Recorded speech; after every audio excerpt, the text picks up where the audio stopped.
Naso, ta de trindeliya da. Hôm nay chúng ta tiếp tục Azu de lamangab jibedi. Ta nima. tiếp Soji nima tục shivar cha de ya.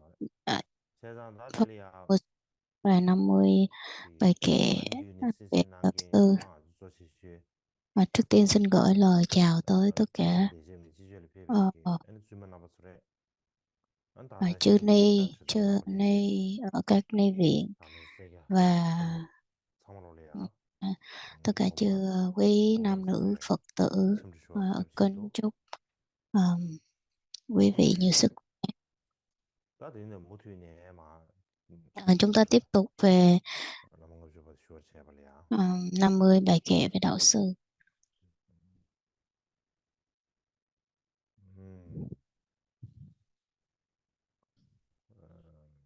대쇼 까마 지니쇼 양디 스크린 쉐어 오케이 알았어 응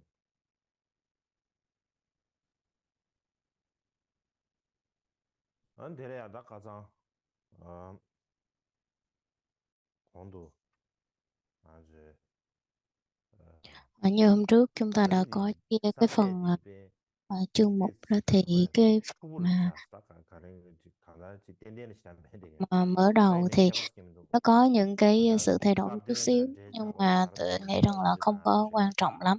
제가 다 Nói tóm 조조디 lại thì 가자 là cái điều chính yếu ở 담보 đây đó chính 제발 là 영겁이야 cái mà chúng ta đã 아니다 trình bày xong rồi, đó chính là 좀 받아 cái 내게 phần 쌈바를 xưng 태워가 tán 비제 và 가르침 번 주고 phát 되게 nguyện. 되제 다 되는 숨기 관에 막 À, 그러다 xưng tán và phát 슈기 nguyện trong cái chương mục chính 다루디 đó thì 막 chia ra có 되는 3 phần 거래 là 네 mở 뉴스에 đầu, 다 phần 대단 và 되지 kết 슈에 thúc. 뉴스안에 Thì trong cái 다그 phần 좀 받아 mở bài thì chúng ta 디스플레이게 đã 되게 xong 되는 2 phần rồi, đó chính là 텔레야 제발 제발 xưng 제발 tán 제발 và, 이제 봐 phát nguyện.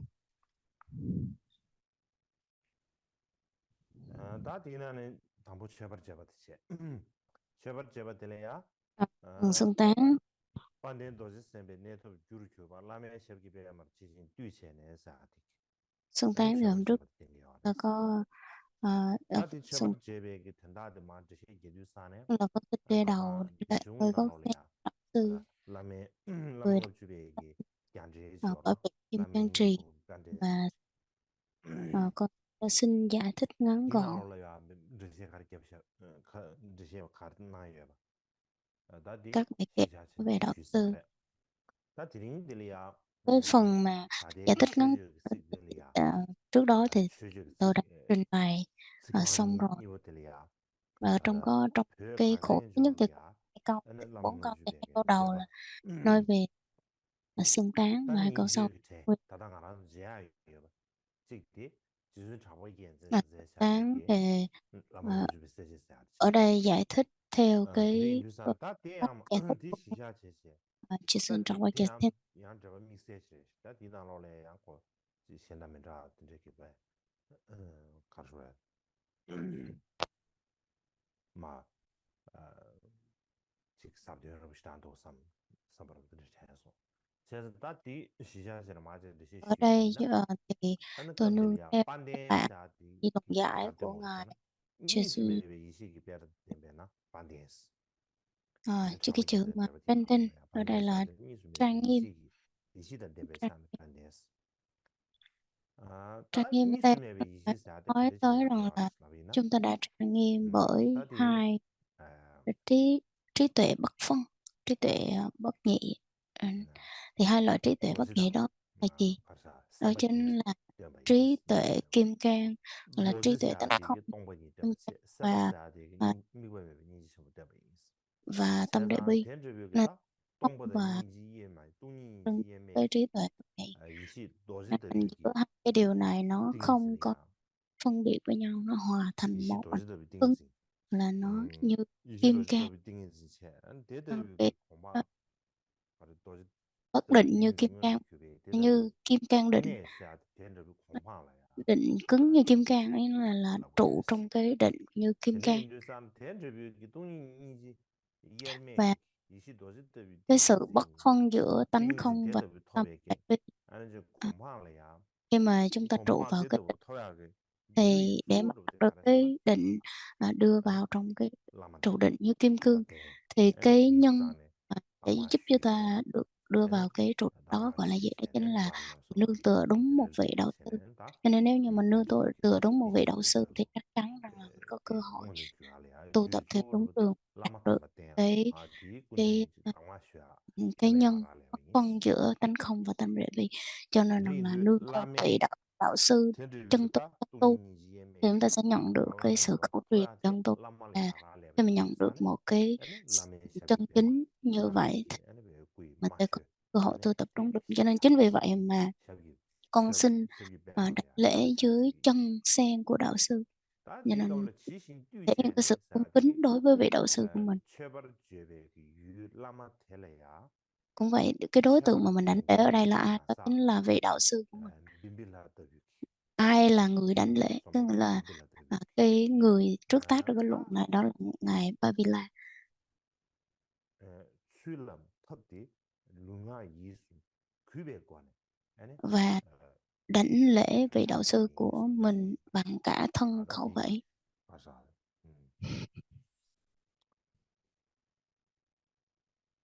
망하죠 가사 어 지금 잡아 괜찮게 Cho nên là 세세기 ngài 준비는 됐습니다. Trapwa 다 Ketsin, 되네마 nó 제 theo sự giải thích 리스안에 của ngài Trapwa 다 Ketsin là 들어가시는 như vậy.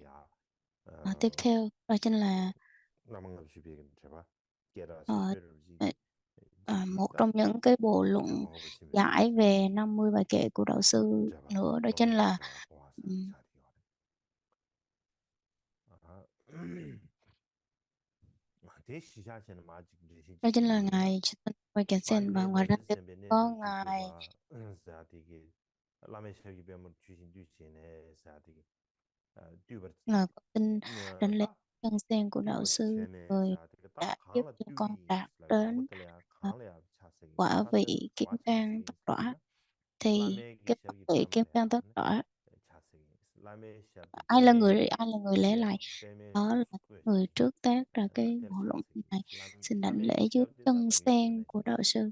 Giống 라메 như cái chân 꾸이 sen, 차시 마셔야 될래야 아니 chân của đạo 시실비 sư thì như ta thấy 류비 trong một thân của con 따그라면서 người, thì cái chân là cái 체벌 nơi thấp 젠게서 nhất 물어 mà mình đảnh lễ, 딘디 từ cái 소복 nơi thấp nhất mình đảnh lễ lên. 법에 미빌라기 아니 배 Nhờ 제기 tin là ngài 차세기 Pimpila 토시어로 à, à, 지요와 어디 라메 gọi 꾸이 là 차시 마셔야 dùng 될래야 cái đỉnh 차세기 đầu của mình mà đảnh lễ 아고사 với chân sen của một vị đạo 지위 sư, 듀기 수수루기 차시 토시 지오 là 듀기 cái nơi mà 사네 cao nhất 아니 của một vị, 라마텔레야 시도 là cái đỉnh đầu của mình, và xin đảnh lễ cái nơi thấp nhất của vị đạo 그버스기 sư, 부셔 đó 지우지 là cái chân của 샤비 đạo sư. 송거 Nó thể hiện cái sự cung kính. 다 스위치들 듀기 슬라요 디 Con xin 템버 쳐발라 지신 듀시네 사기 세티 총이 버렸어 지신 듀시네 사디기 더라 ờ, con 간땡이 어렸으나 à, 라말레야 고순 con, 귀베 con 가고 xin 룽아 gọi là 이스숨 à, 데 như pháp 따섬 mà đảnh lễ 치섬 ngài, 원에 저녁에 như 타고 pháp mà đảnh 룽아 lễ ngài, 이스숨 đúng 아니 pháp mà đảnh lễ 빈빌라 ngài. 고슬라 Thì đó là mình làm theo đúng cái cách 튜베관 quy củ của một 뚜기 à, 스타 người 디 nương tựa vị đạo sư 튜베 mà đảnh. 수이디야 차 세우 수이디야 소름네 지들은 좋아하시네 Và cái cách 따지 mà đảnh lễ đó như thế 겐주에 nào? 나로네 Đây là 라말레야 귀셰 체다 à, 나는 theo 단지 cái cách đảnh 라말레야 lễ cung 그걸 kính một vị 듣다 đạo sư mà con xin 근데 đảnh 숭여봐 근데 내신 체제네 trong 아니 왜 kinh, trong 수이다 một 튜베관에 điển, 룽가 trong kinh 튜베관에 Phật luật 아니 đã dạy 라말레야 아니 đảnh lễ và cung kính một vị đạo sư như thế nào, 다 되는데 왜 tính thầy 차 như thế nào, 세세기 thì con 유야 xin làm 체벌 như 제세기 thế ấy. 유 Cho 라마테 nên cái đối 리틀리야 tượng 차 mà 세기 được 인스 đảnh lễ đó là ai? Đó chính là 아테 vị đạo sư 라마데 của mình. 지더이 뭐 때문에 제발라 Thì 시 가르쳐 cái 버렸어 vị đạo 아니 sư 반대 도시 đó, 세베 내도 주쇼 phải đạt tới cái trạng thái như thế 라마세 nào, 되기 때문에 đạt tới cái địa vị như thế nào, là được ví giống như là kim 다 cang 반대 đất nọ. 도시 À, 셈베 내도 주쇼 봤어 ngài 되게 kim cang đất 급들이야 giống như cái 제로 quả vị của kim cang tắc đỏ, thì ở đây 깨끗이 ngài 딱원이 베기 ngài 나로네 Che Rimshe 딱원 탐비 류 giải thích rằng 되기 là 즉시 당하나지 신인이 trong chương thứ bảy 인식되었어 của Tắc 즉시 Quan Thiền Xí, 당하나지네 간다 thì ngài giải thích 급들이 rằng là 실 빠울사디 시리시스야지 빠단 내바스 비슷하네 니수메베 이시기 빼 랑기 등이도 대봐 có nghĩa rằng là 랑기 등이도 대be 도지 được 셈베 ví 기다 như 와 là 도지 bằng sembe chân ne của toba kyubi bằng gui chân của đạo zawar ba sư quý như là hoa gui sen. zawar kyubi pande lama tama tele ya cha se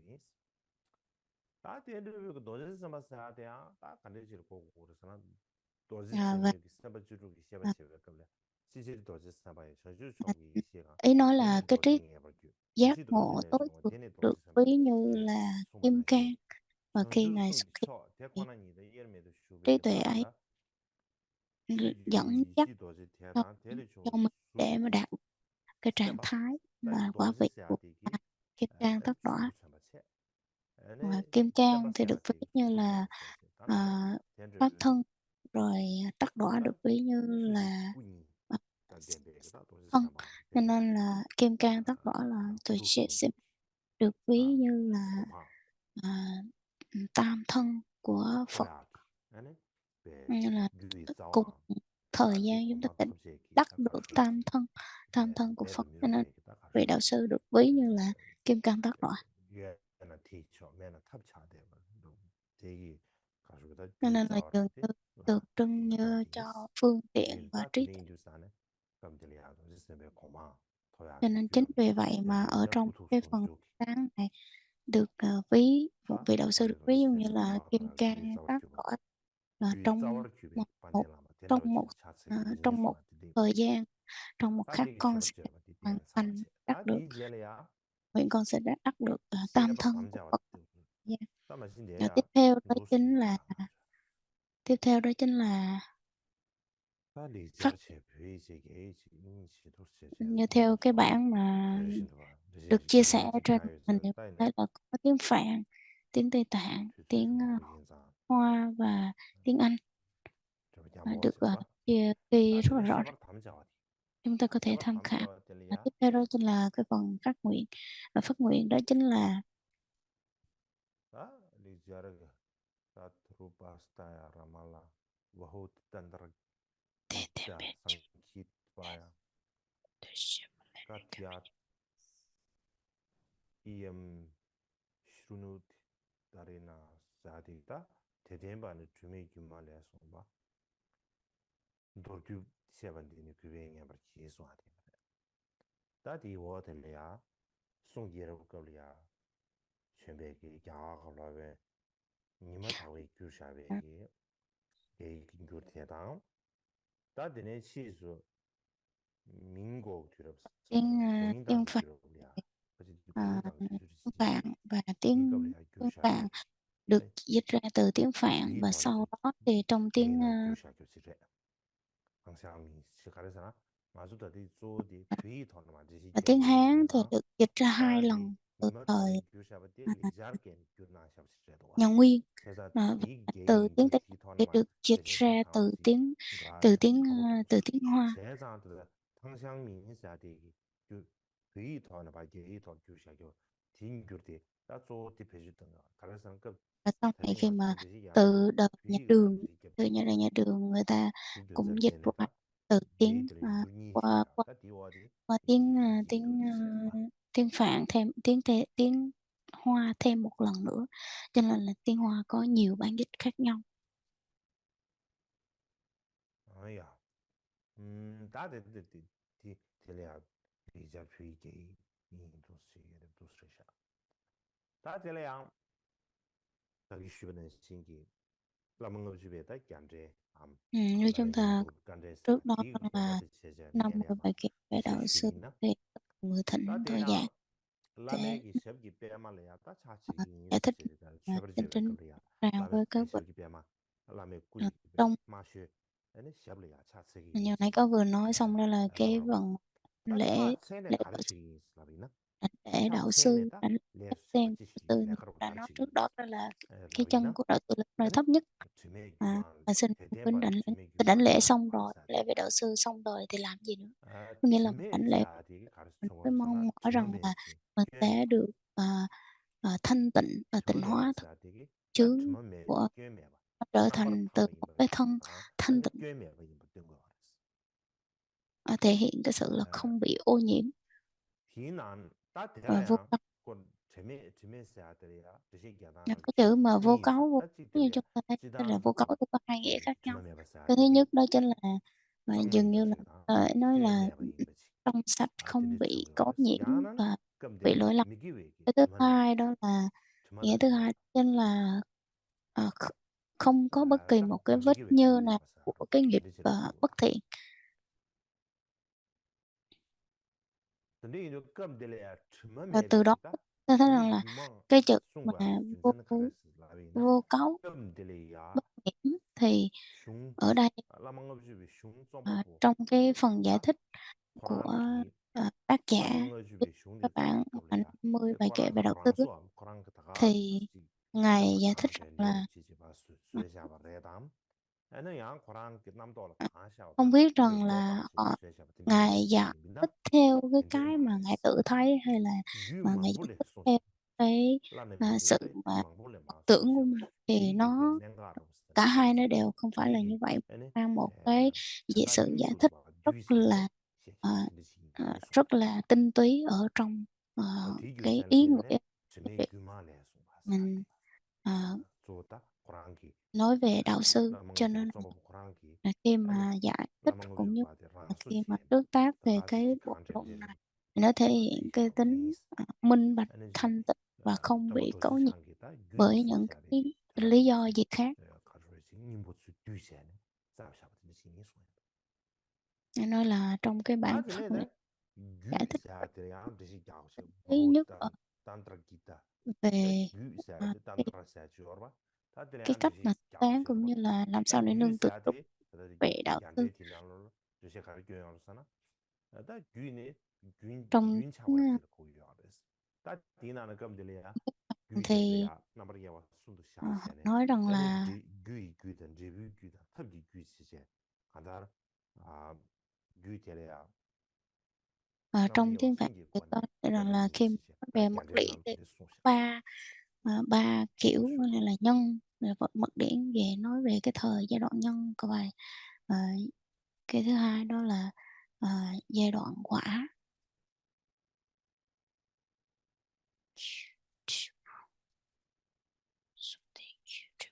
Nhân quả và phương tiện mật điển. Nhân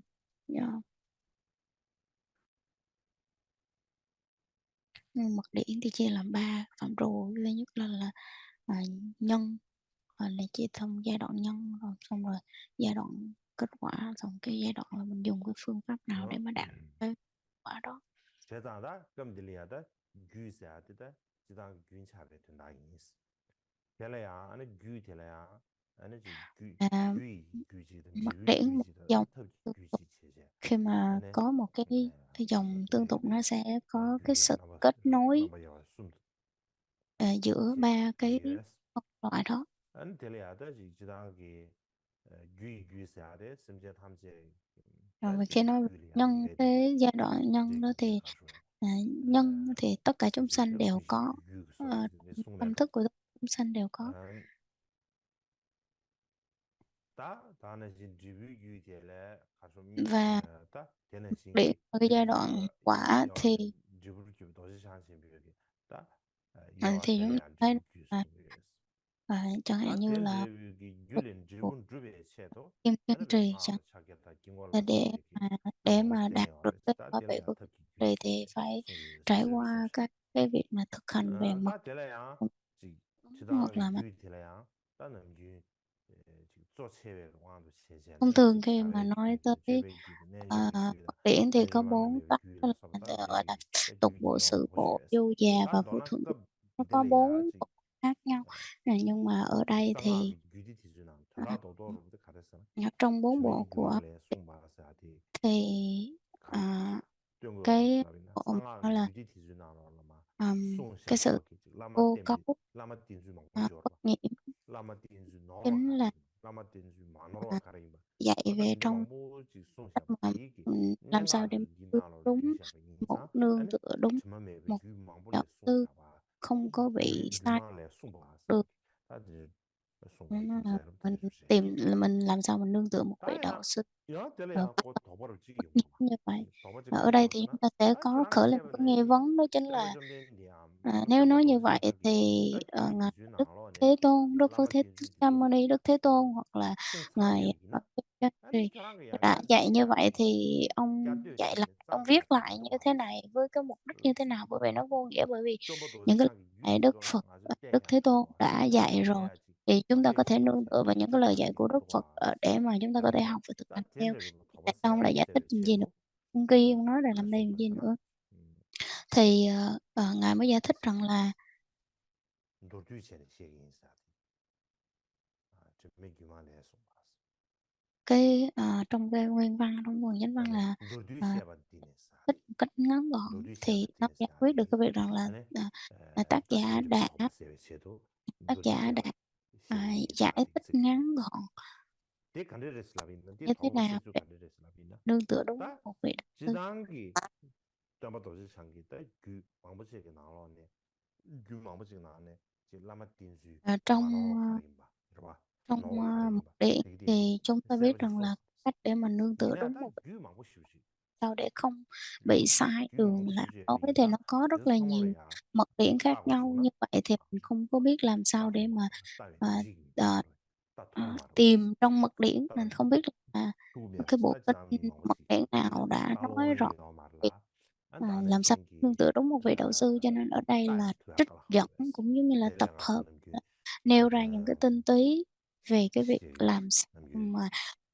nương 동무 tựa đúng vị đạo sư, 동무시하고 vị đạo sư để 도주 지시리고 nhận 가르사 đúng một vị đệ tử. 조지 반대하듯이야 되다 Ví 그 dụ như ngài 미끄럼마실리 얘기다 가서 khi mà ngài Atisha đã 시수 캠보스나 따다 미끄럼마실리 조르 ngài 양이 됐다 đi 딱 Kamalashla 미끄럼마실라디 급디비사네 딱 Kamal, 야가기 và khi mà lúc 상하 đó ngài P 상하가 되지 Kamalashla 중국어 ngài 지레도 나가서 là cái người giống như là 상하가리지 귀왕부지 nắm giữ 미끄럼마실리 tinh túy cái 딱 nguồn gốc của mật 개발수는 điển, 막 규대버리지 내리지 và từ đó 세도 thì mình mới có thể nương tựa 근데 đúng một vị 인도사다 sư. 미끄럼마실리 쫄라 Ngài 가상 Bekama 나로래야 딱 là trong 상하라는 cái 집이 chánh điện, 내 trong chánh điện của 유디기다 샤베 tu 망고시우지 viện, 얼어봤다 Ngài đã 변주에 cầm 나로래야 딱 rất là nhiều 유디디 cái 샤베 bộ 망고시우지 mật điển 얼어봤어 khác nhau ở trên 그래서 tay của 조지반의 아저씨 아버지 딱 가서 Ngài. Bên Adesha 상하게 nói 유디다 rằng 이제 딱 à, 공부해서 봐 매기 nếu 얼어보지 cái 레지리 도스지 그게세는 나도 nói về mật 레지리 điển thì 꼬버로 Ngài đã 개발하도 dường như rất là yên tâm khi mà khởi lên một cái 아버지 tâm 왜 mà 인주산다 rất là 젤리야 tự tin như vậy á. 땡질이야 Thì 그래 một ngày nọ 숨을 가르치고 나오래야 trong giấc mơ của mình 지준 á, 전화를 ngài 지시지 ngài 아니 Jisundramar Tara 딱 thì 유리기들 Tara 뒤시라 mới xuất hiện 배 lên trên trong giấc mơ của ngài 유인디든디 교란기 아 Che Rinpoche, 아주 thì 딱 mới 이해할 수 hỏi ngài rằng 있으라네 là 아니디 chỉ ngài một 유디에다 디 số mật 뺏었다 điển, 유시안에 버지 센서만 cho 틀어먹는 ngài một 시키지 số mật 드디 điển, 와 nhưng mà khi mà ngài 베스톤레네 지준점에다 chỉ 교란배 mới nói rằng 유디 là con không có biết một số cái 상하베 điểm mật 유디기 điển mà 뺏었다 ngài 예 마테다 Mantara đã 땡겨가지고 nói ra như 기대기 vậy. 이는 Cho nên là 가게요 ngài ta 말아베 mới nói rằng là 가게 시부지 tôi 여봐지 đã nói ra một 내일에 xíu một 교란게디 vài bộ mật 상하지 điển như vậy 가공도 mà ông 왔대 còn không biết, thì 그래서 ông lấy cái 아 tâm gì để mà ông 아니 tự 예마 tin và ngã mạn 유디마 như vậy để nói rằng là mình biết rất là nhiều về mật điển. Thì từ đó 유 가지지 뭐 ngài, 송이 khi mà 말아봐 디 ngài ta ra 송유산에 có nói một 답이 số 유디 tên như vậy thì ông 뺏어들고 không biết 생활한 gì 틀면 요새제 khi 베베스에 mà 송과 젤라덴시에 ngài nói như 유디다 vậy thì một cảm rất là hổ 디어리 thẹn.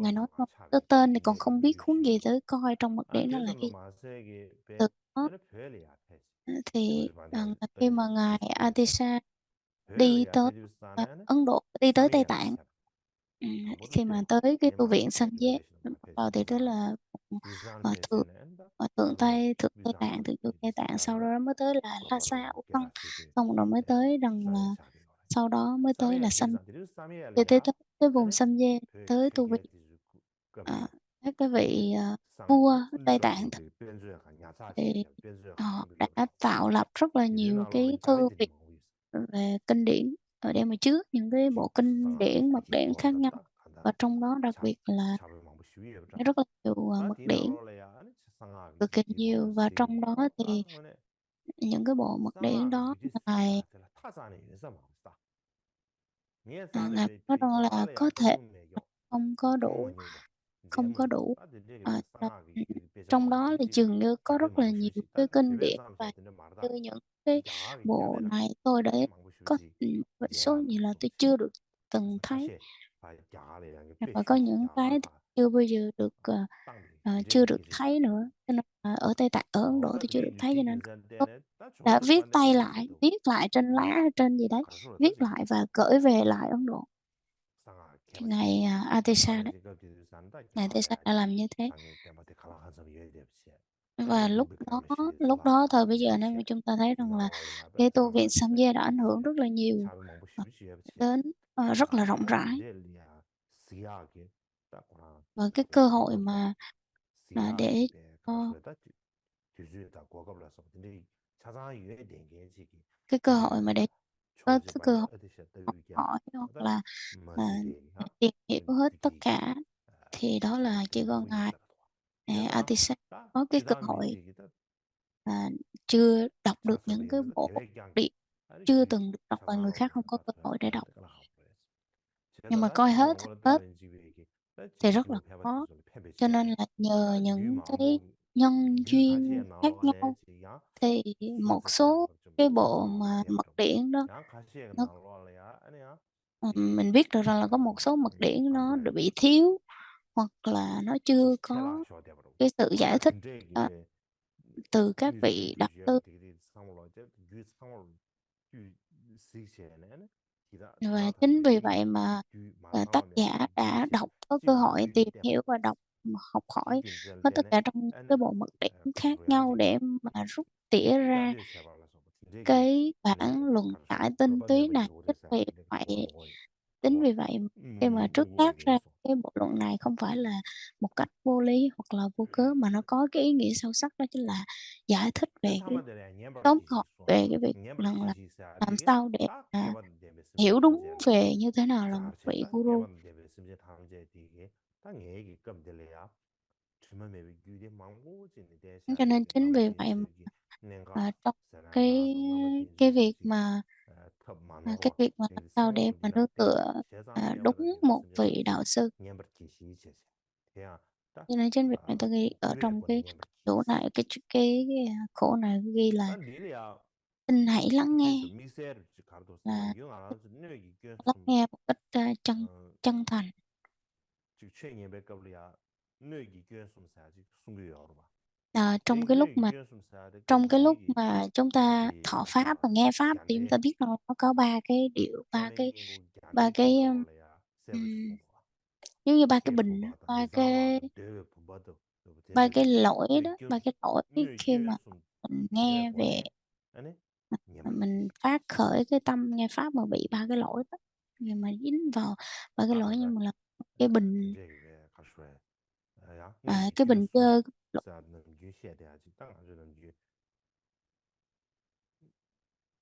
마취 숨도 사는 나만 Cho 마취 nên 딱 rằng là 얘기 nếu như 됐으면 mà 주로 đa số 잡았어야 làm 냠보 sao mà 숨어. khi mà người nghe 나는 hoặc người 얘기 nói 꽤 숨 đều 사야 không 되냐? phạm vào ba cái lỗi 아, đó.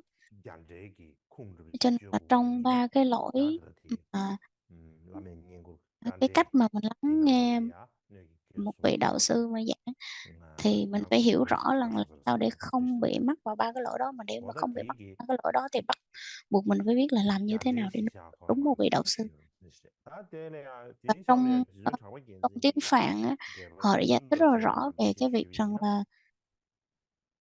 là một cái bình mà bị 아, úp lại, rồi một cái bình bị lủng, rồi một cái 다 bình 대대반에 사디 라마 텐저비 라마 ờ, 담바데 대야 탑 유만번에 중화 대사디 ở 근데 제가 지 trong tiếng 좀 Phạn của ngài 대대반에서 ngài Chizun,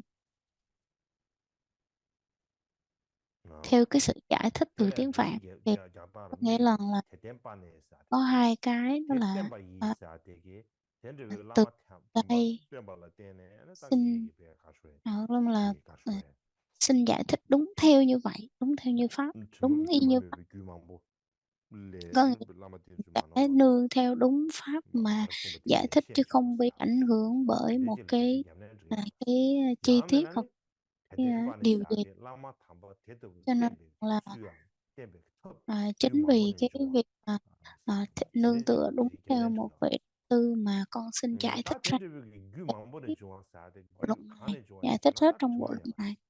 정말 매번 Này, cho 소화야 là 되겠다. thấy đúng 제베 đúng một vị 떠봐라가 đạo sư, 그제리 đúng 제바 như 망인바. trong 야 trong 답은 trong 소화 lời 상계 của kinh điển 전백이 dạy, 야 thì đó là 송샤. nó sự vô 세나라도 cấu, 다 vô 점부 nhiễm. 도시 상계 막 송샤가 Cho nên 된제기. là giống như cái lời dạy của 다 ngài 정말 Kim Cang 정말 매번 của 사야 되겠다. 점부 Đức 도시 Phật 상계. 송 Kim Cang 정말 Trì, 매봐. nên là 교다가 cái sự thanh tịnh giống như Phật 수수기구 Kim Cang 라는 con 소개를 안 xin 가be trước 교다도 tác ra điều này. 군립기구 안에 쇠샤바 망인바. 상계 점부 도시 상계 송 정말 매봐. 근데 지금 유망의 송바 사야 되게 다 Ờ, 규단기다 유망벽은 나오는데 송야.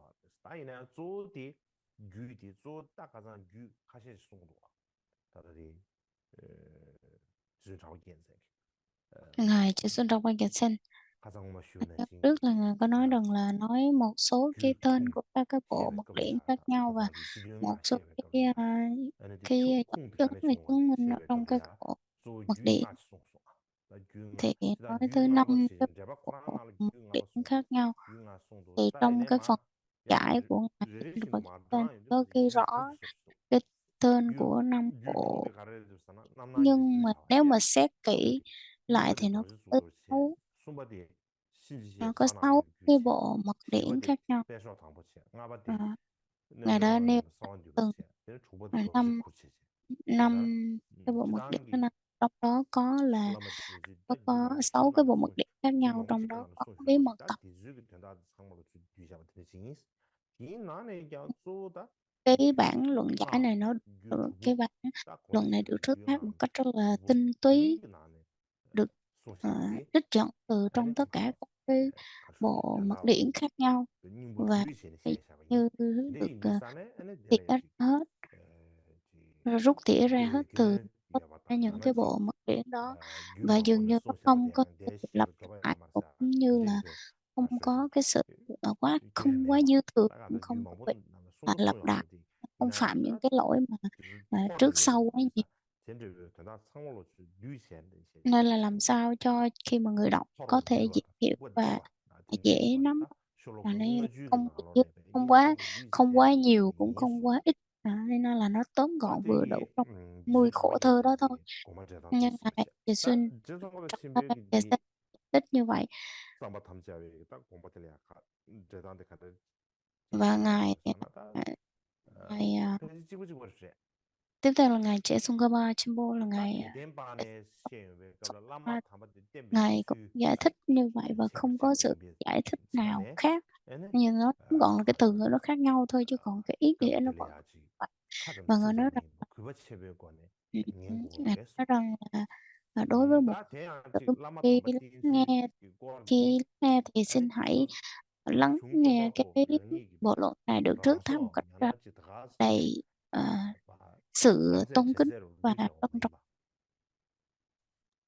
và cái sự giải 그걸 thích 안전을 của 꾸려서 cái bộ 이봐. luận này không phải là cái việc mà trên 이체백에 chữ 이봐 nghĩa 쩐지라 văn 가르쳐 tự, mà nó từ 가르쳐 cái 아니 tâm 주머니에 thành tín 유망벌레 숭바 được viết 뇌처럼 ra, cho 맹이 nên rằng là 갱이 미균살 nó 때는 mang cái tính chất vô 이체체 cấu, vô 접속이 nhiễm. 되었어. 나 들에 숭이 버렸어. 딱 유간에 숭바 인 슬라비 민다 Và 월이야. 여러분 để nói 상기 trong này đó là 마 ờ, ờ, 제다지 được trích dẫn từ những cái bộ 셜록을 mật điển 마체 nào, 백걸이야. thì 아니 ngài 우리 Tsongkhapa 이게 giải thích rằng 가르쳐 là 이게 từ 레레신도 từng từng khổ, 제가 từng khổ, 광기에 thì 딱 가다 từng khổ trong 라마로 50 주제 식 khổ thơ đó đó, 식 대안은 그 của 강에 좀 제 나지 심주 나지 50 bài kệ Guru 나다 thì đều 레레신도 có 마 근데 ghi dẫn, 가리 뭐 되면 ghi 송샤 rõ 그지 về những cái sự trích dẫn được từ 미산에 trích trong mật điển 여러분이 nào. 야바데 Trong 미산에 cái bộ luật 만나면 dạy 그래샤 của ngài Chế Rinpoche là Chế Tsongkhapa, cho nên là đối với các cái bộ luận dạy 따바나지 유망보는 Chế Tsongkhapa 송샤바디 về 따 50 bài kệ Guru này, nó 드디 mang cái tính 이미나 đặc 따 biệt hơn, nên là trích dẫn từ chỗ nào cho nào được 기달레바 ghi rất là rõ ở trong đó. 달러 캡이나 저거를 와 Ừm, 안에 켜 내려야 짬과 ờ, 김세면도 ngoài 와슬라비나 ra thì 딱 nếu mà nói như 나는 vậy thì 유망보는 có 나는 người họ nói rằng là họ khởi lên một nghi vấn, là nếu mà nói như vậy thì không không cần ông phải ghi 양아치 nhiều tới như 톤이야. vậy đâu, 근데 이미 유산에 안에 thì chỉ 대다산도 cần là giải thích thêm thôi, chứ tại sao lại phải trước 유체 hết 투보 làm gì. 됐네. Họ 공을 phải giải thích 투기 rằng là 공을 만으로 chính 지도 vì 구름 vậy, 투기 chính vì 구름 muốn 만으로지. ghi rõ 시에 ra các cái thứ 시에베 tự 유산에 ở 이 trong 글바야 cái đạo, 되면 thứ 되게 tự trong cái việc mà tôn kính một vị đạo sư, hoặc là nói về một vị đạo sư chân tu, thì không có bị thứ 다 tự không 되기 sắp, 대입을 nên là 하자. vì vậy mà trước tác ra cái bộ luật này. 담시하고 대입을 정말 담시하고 다 뒤지래야 다 흉정을 해야 된다. Tiếp theo đó chính là cái phần chánh văn. Nó đi vào cái phần chánh văn. 흉정을 세번이야는 거 봤어. 세번이야는 거 봤더래야 다뒤 니네만 시험이야 sabjeti anh phải chỉ giờ mới chỉ subject thằng làm thì chứ phát mà nghe Cái phần chánh văn á, thì để khi mà cho chia xem ra được cái chương là mục giờ mới thì subject thằng chúng ta làm có thể sẽ hoặc phải chỉ dùng để theo cái thằng làm bản có chánh mà văn suy của nghĩ ngài tập để để mình chia số là cho Tsongkhapa. Nếu mà theo nên cái như bản sao chánh ta văn, khá sao cái bản luận giải của ngài cái chia là Tsongkhapa đúng chưa thì bây chúng ta thấy nó rong sẽ chi cái pha về dễ thì hiểu hơn. anh subject nào rồi ya trong trong cái sao trong bắt đầu giờ vào lệ cái trong bắt đầu cấp cái thời sự anh dục cái thời sự nó bao sum nhiều 근데 Thì trong 뉴스안에 ba cái 다디 ở 기 trong 삽제 à, 주 kết 숨이에 kết thúc 다디 나네 thì với ba cái đoạn này 조바데 thì 삼버차고 급기 되는 거 다디 제를 뭐지 기 삽제들 봐 자바입니다 theo cái 세번 니니 tự 여러 거 phân 봐 tích 사디 chương mục của ngài 세번 니니 여러 거 봐들라야 나세 전세 숨 라마 템베스 인수 셰베 trong cái 셰 bản luật 뉴런도 giải 더 차와서 ngài 다 chế 라마 Tsongkhapa. 템베스 될라야 인수 지르 템 믹스에 인수기 된도 와서 다 인수 질 때마다 되라 뭐이게 전상 szer중기 되는 나머 니세 다 라마 인수 뭐이게 되는 달라야 라마 인수 노르 때마다 개버시야 니게 다 라마 인수 노르 때마다 달라야 노르 때마다 달라야 라마라 규버차 태바 태바사 다 김제서 Mà 라마라 tóm 규제 tắt về 제바 cái cách mà 라마라 nương tựa đúng một 사실 vị đạo 규버다 sư 김제서 thì chia ra làm ba phần. Cái thứ 그거 nhất đó 루베스 chính là 규버 규버 제단 가리 니바데 규버 제단 가리 규버 cách mà 치료시다 cung kính một 그게 vị đạo 유비다 sư, 땐 따고 phương pháp cung kính một vị đạo 다 sư, 그게 và 유 cái 라마 제 ờ, 스님 cái đối 사와 tượng mà mình 시비다 cung kính và nương tựa 다 대라 소바 à, 시비 được 소바 được 다 đặt 디나 như 데니 thế 고스 nào. 바바데 라마라 규버차 캐바데 Thì chúng ta đi vào 라마라 cái hôm nay chúng 규버체베 ta đi vào cái 김제 phần thứ nhất, đó chính là à, tại sao lại cung 다디 kính 예 một vị 리자게 đạo sư. 로마 오셔봐 Chúng ta không có 다디 시에가 자들 막 로마 오셔 다디 비드 로샤나 chúng ta không có 원구르쇼도 도지 해변안 디지시 초주인지는 감쇼베 뒤숨테는 원샤 세서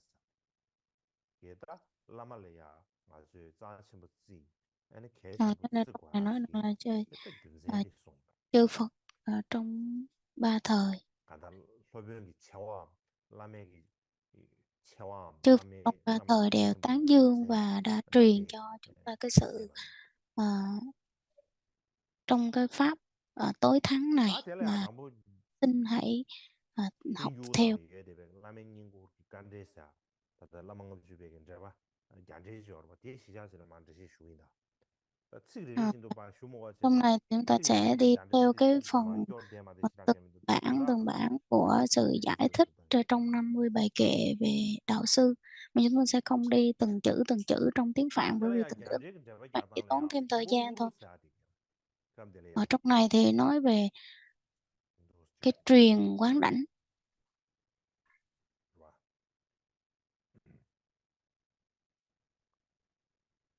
내가 제가 내가 원구로 써야 되기 에 되라 Trong cái cột 아비셰크가 thứ hai có chữ là 그래야 truyền quán 그렇게 đảnh 써야 돼 quân 아비셰크 Pur. 가르야사 원 아비셰크 써야 돼 트윌스 그냥 취 류기 주마 트윌을 제외 치나 원구로 시 제외 다초 써야 돼 Quán đảnh thì trong đó 초 nó 써야 có 되기 đảnh, nó là 가르치고 chữ đỉnh. 성경 알았으나 초 써야 돼 소유 된다 라나 메베기다 Chữ đảnh ở đây là chữ đỉnh. 라나 Đỉnh có nghĩa 메베기 là nó 주부 cao. 투파베 Ý nói rằng 유인 là 왕기 cái địa 주부 vị tối thắng và quan trọng đó, nó 처음 cao. 조사디 라는 메빈 주부터 유인 비치나 비균자된 처음 조사디 되듯이 Nghĩa là 다 되듯이 다 cái 본인이 잘해 근데 원구로 초라 vô thượng 원구로야 du, 임바 초야 임바 cho 진주 nên 원구 nãy nói 초 là quán 사디 đảnh 잘해 근데 là, 사네 cái sự mà 다 가르쳐 truyền được 라는 cái 메빈 주부터 truyền 봐 được cái địa 유인 vị 왕도 tối thắng, cao cả. 다 제가 그런 뜻이 야단 니도가 뜻이 야단 Và trong này 니도서 có hai cái cách 겐디 giải thích 가르스나 khác nhau. Cái thứ nhất đó 왕 chính là 탐지를 보죠. được quyền truyền tất 아비시아가 cả 탐지를 các 보죠. cái sức quán 가르스나 đảnh. 아비시아가 탐지에 라는 메빈 주부 탑이 규이며 규인비 교수 규인비 인사 안에 왕 탐지를 올려야 원고 쇼사디 상하 왕 Cho nên 탐지를 khi 올려야 mà một vị thầy đã đắc được tất cả các 야 quán đảnh 드시 cao rồi thì có thể 야단지려야 truyền được 왕고가 các cái 남는 quán đảnh thấp. 처음 점을 줘. 손을 주산에 Và 다데 cái ý thứ hai đó chính 탐지를 là 수업에겠다. 왕왕부 지역이 있네요. 다 trong 뒤나로서 những cái quán đảnh 초도 지금 점을 줘. thì 그래서 cái quán 왕들이 đảnh 성화를 mà 붙이 민자 ờ, 그 성화를 붙이 tôn quý 왕실 và cao 주발에 thượng nhất đó chính là 단도나 là 원고 cái gọi là 쇼스야 돼. 지르왕 quán đảnh 상하 về 상하 왕 상을 놓고 해요. nó 지금 cao nhất, chỉ 야 có tới cái quán 지라도 đảnh mà cao nhất, cho nên là 왕실 từ 성화를 cái 붙이 chung 가요. nó cũng là 이해해서. cái chung và cái 다 riêng nó 토마스 안에 cũng, 가르쳐 nhưng mà cái riêng thì 토마스는 nó sẽ 도질합에 ở quán đảnh về ngôn từ, về danh từ, 도질합에 nó 상하를 cao nhất trong 도질합에 4 cái loại quán 징이지야 đảnh. 겐드비기다 초도 규백에 왕구 원그룹테다 톱 심바 Nó là 탑스야나 một 규제테다 vị đạo 겐드비 sư đã 비교스야데 được đắc 초 thọ, 톱스라고 하게 đắc được cái quán đảnh tối thượng.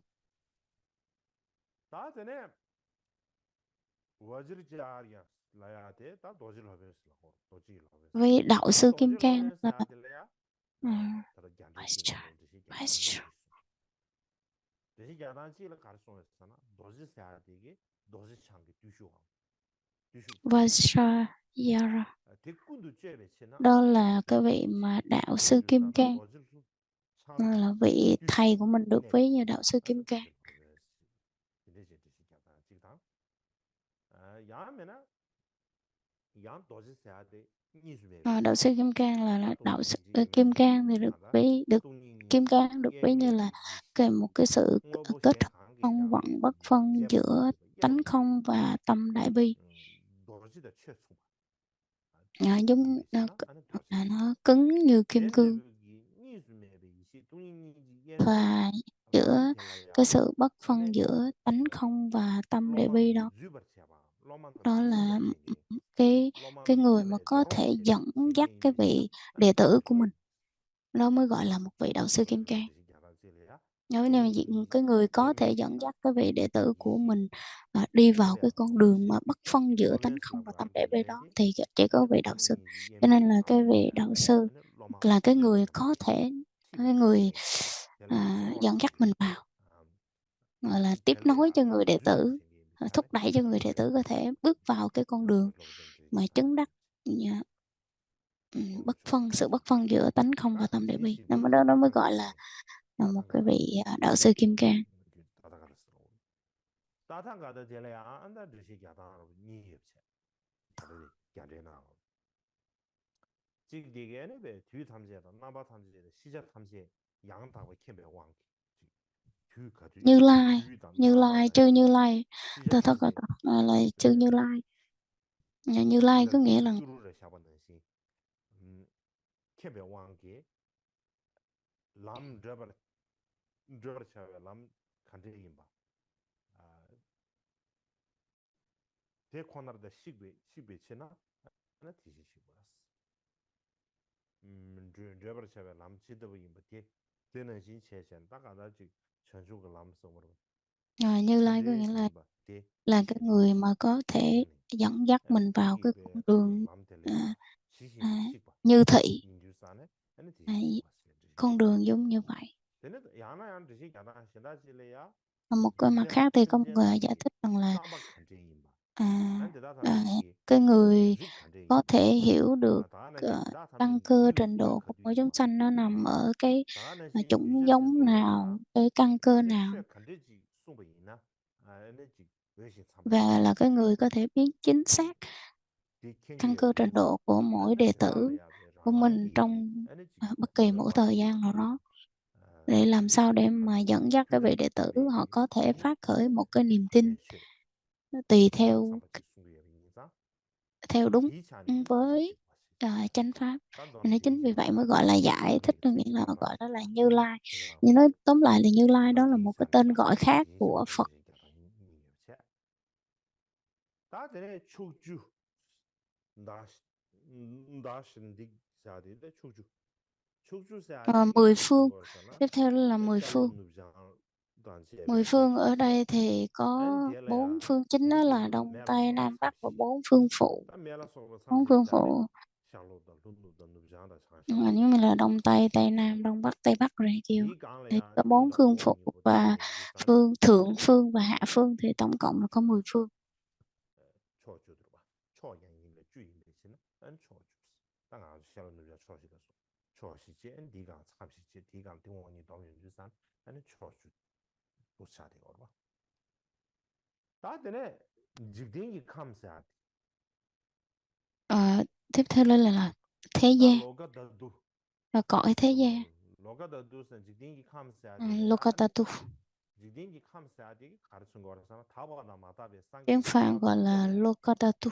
관련 하위 하위기 Có nghĩa là tất 직딩 cả cõi thế gian là 가사리 thượng hạ trên dưới. 야와시다 마다베 직딩이 감안하는데 Ý nó là 직딩이 cái cõi thế gian này là cái 로라 cõi mà 다바나 마다베 상게 신탐제 다 초준 직딩 감 슈베 사디 가르친 거라서 초준 직딩이 감 대달라 슈바스 대달라 슈바사디기 다 초준 직딩이 감 ở trong này nói là 지초시 띵올라 cõi 띵이 thế gian 탑다 của 된데비가 10 초 phương, 주인지 10 띵이 감 phương chư 탐지하는 Phật, 집에 안에 상계 gọi là 남자 과인 도시 tất cả chư Phật ở 10 다 phương hư không thế 뒤숨사 giới.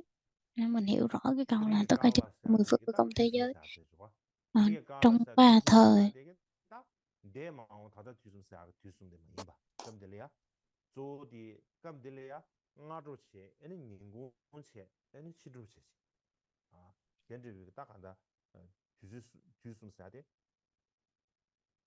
나로 딱 공셔 Và 10 phương hư không ở 인공 tam thời gian, 3 thời gian ở đây không có nghĩa là quá khứ, hiện tại, vị lai đâu, mà ý nó là 3 thời trong một ngày, đó là sáng, 나 반대 trưa và 원샷 chiều. 세사 되게 뒤숨부 텔레야 아니 초주 상계 탐지 응어서 전에 차 trong 세계의 인산 텔레야 원샷 trong 3 세사 thời gian trong một ngày, sáng trưa chiều 원샷 cũng đều 세사 thành tâm 되게 từ, 아니 같이 và tận đáy lòng mình thành 뒤숨이 tâm 상계 탐지에 đảnh 응어서 lễ 전에 chư Phật 세사로 응어서 ở 10 전에 phương hư 아니 không 차 thế giới, 세계의 인산 10 phương 텔레 되네 thế giới.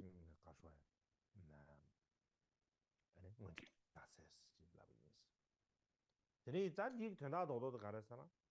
Nói tóm lại thì là 아니 저변이야 초주기 아니 상계 à, 탐지기 아니 cái 가서 vị đệ tử, cái vị 교배 đạo 지지 sư 아니 Kim Cang, 인군지 공다지全线 간다 뒤숨래야 아니 도저로비 신이 잡아티 총의 용치 초주 상계는 이게 차세가 해서 nói 따뜻해 là đúng là một vị đạo sư Kim đạo đúng là 따뜻해라 một vị đạo 방문 sư Kim 되지로 Cang á, 로마 thì chư 가능성 Phật, tất cả chư Phật ở 10 phương không thế giới sẽ đảnh lễ cái vị đạo 나 sư đó. 라마 뭐 Nên cho nên rằng 법인이 là lúc 대단한 lúc 게 này thì 되는데 나 chúng ta sẽ nghĩ rằng 상계 là 사디 một vị đạo sư 말아줘 라마 và 있는데 chư Phật, 법인이 vị 수수께끼 làm sao để mà hiểu được rằng 난 vị đạo sư 디세르기 của mình là 파 giống như một 상계 vị Phật, 상계의 전주 선박사야되죠 파 말아줘 giống như một vị 파다 Phật. 주스지레 Và 마다베기 bình thường thì chúng ta thấy rằng 라마레야 là 주 cái việc 상계 rằng là 조지 상계 cái việc 탐지 rằng là 차세 세계에서 vị đạo sư và tất cả mọi người đảnh lễ 라마는 10 조지 phương chư 상계 Phật ở 10 조지 phương thế 상계 giới, chứ đâu có 가르치는 chư Phật 거지 ở 10 phương thế giới mình đi quay lại đảnh lễ 상계 cái vị 사디 đạo sư đâu. Tại 라마레 sao cái chư Phật ở 10 인간도 phương hư 왜 không thế giới lại 디지도 đảnh lễ 파다 cái vị 주스지 đạo sư, là 차세 vì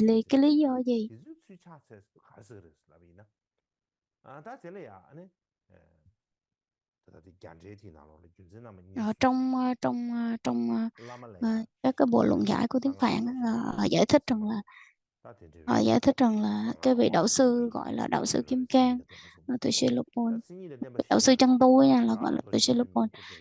Nên là đúng nghĩa chứ đừng có nói là đặt tên là đạo sư Kim Cang thì nó là đạo sư Kim Cang, là không phải như vậy đâu nha. Một bậc chân tu, vị thầy có thể đưa mình tới đạo giải thoát giác ngộ. Thì tại sao là chư Phật ở 10 phương thế giới mà đảnh lễ cái vị đạo sư Kim Cang của mình? Để nói rằng là vị đạo sư là cái thân của vị Kim Cang Trì là bất phân với Kim Cang Trì, là lý nó là bất phân với Phật. Thì chính vì vậy mà là chư Phật ở 10 phương thì đảnh lễ chư Phật thôi. Và cái vị Kim Cang Trì là vị Phật, Phật Kim Cang Trì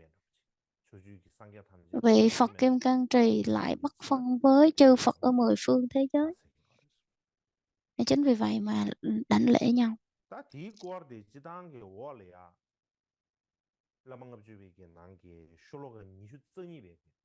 Ở trong này thì trong cái bản trong 50 bài kệ về đạo sư cái khổ thứ 22 có nói rằng là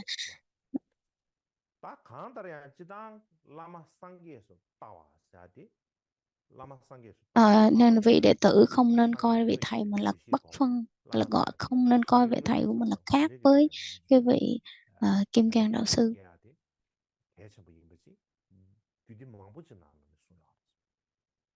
Chính vì vậy mà trong rất là nhiều mật điển dạy cho người đệ tử rằng là phải xem cái vị đạo sư của mình giống như một vị Phật.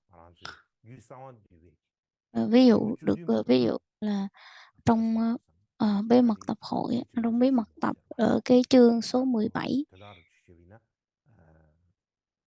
chương số 17 có nói rằng là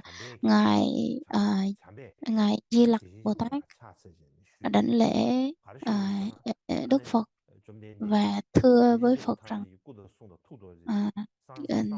bạch Đức Thế Tôn, làm thế nào mà tất cả Như Lai và chư Bồ Tát đều nhìn một cái vị đạo sư truyền lễ quán đảnh là một vị đạo sư Kim Cang, và làm như thế nào, phải xem cái vị đạo sư Kim Cang như thế nào.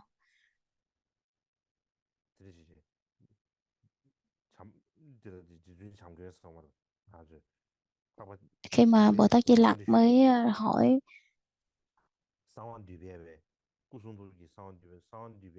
Phật như vậy, thì cái người mà truyền cái lễ quán đảnh về bí mật cho mình thì phải mình nhìn cái vị đạo sư đó như thế nào, mình coi cái vị đạo sư như thế nào, cái phương thức để mình cung kính vị đạo sư đó như thế nào.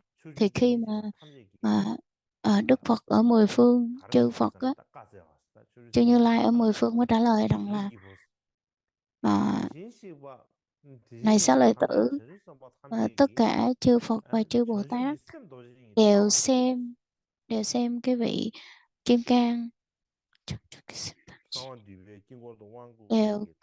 đều coi cái tâm Bồ đề của vị đạo sư này giống như là kim cang, cho nên là cái vị đạo sư Kim Cương đó là một vị là một cái bậc chân tu, là chỉ được ví như là tâm Bồ đề, ví về đạo sư là được tâm Bồ đề.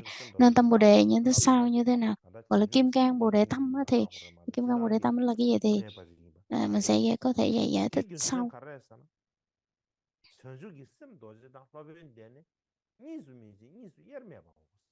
Ý nói rằng là cái tâm Bồ đề mà được ví như cái kim cang đó và cái vị đạo sư nó không thể phân biệt thành hai, là đồng nhất một thể, là không thể nào phân chia ra làm hai được.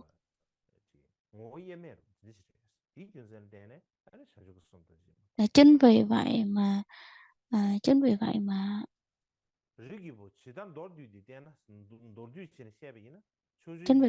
nếu coi cái vị đạo sư của mình giống như là kim cang Bồ đề tâm, tâm kim cang, nên là Xá Lợi Tử, là tất cả chư Phật ở mười phương, tất cả chư Phật ở mười phương trong ba thời gian là sáng trưa chiều đều cúng dường và đảnh lễ cái vị đạo sư Kim Cang, cúng dường cung kính với đạo sư Kim Cang. Và sau đó thì chư Phật ở mười phương quay lại cúng dường vị đạo sư Kim Cang, xong đó trở về trú xứ của họ. Khi mà Đức Phật nói ra những cái lời này để trả lời ngài Di Lặc ấy,